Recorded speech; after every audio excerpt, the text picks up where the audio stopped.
Yes, unfortunately, certain losses has happened due to fundamental errors. Okay, nevertheless, if we look into the elements of how he puts striking into grappling sequences, he is one of the best out there. Me as a person who analyzes fights heavily, who analyzes MMA wrestling heavily, he is in my top list of fighters that I study and analyze in a specific elements.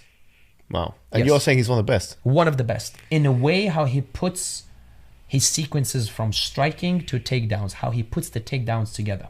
He's one of the best. Talking about analyzing fights, there's been different, theories as to how and why Topuria was able to put away Oliveira in such a way. And some say, well, actually, it's Oliveira's mistake. That he was, lunging forward, and it was the forward momentum, and that caused that. And I'll say, no, it was just the way that it was a trap that Elia put for him. I would like you to see, because UFC have put this up, and we'll do a bit of an analysis please, of it. So I'll put it on my phone here. I'll get to the sequence at the end where the knockout takes place. So another thing is, you see, with such a high level fighters like Topuria, watching the last 10 seconds of the sequence would be very deceiving, because fighters of his caliber usually take sometimes a whole round to build one fundamental attack.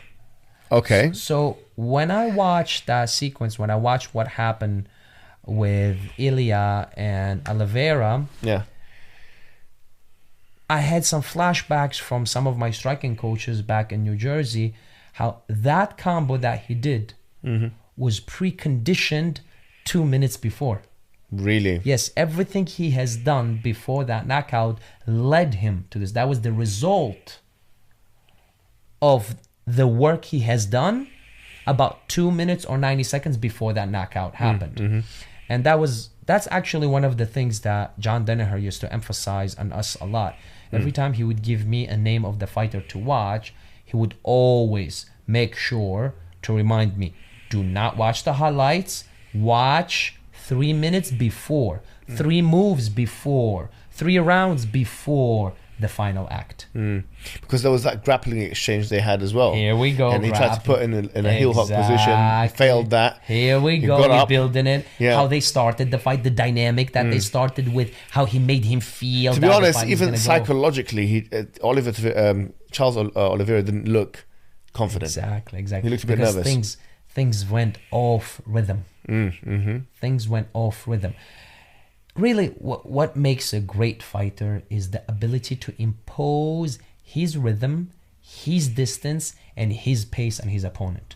This is what majority of fans don't see. Fans see the mechanical parts, the last mechanical acts, the knockout or submission, or some awesome takedown or some awesome kick. They don't see the invisible part behind that.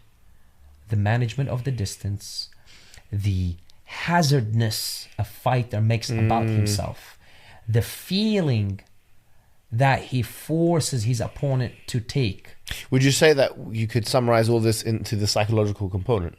It's not just psychological. It's a physiological. It's how you move, how you stand, certain things you do, body language, shoulder twitch. You make a little skips forward, little skips backward, because you're creating enormous amount of information that is thrown at your opponent to be analyzed.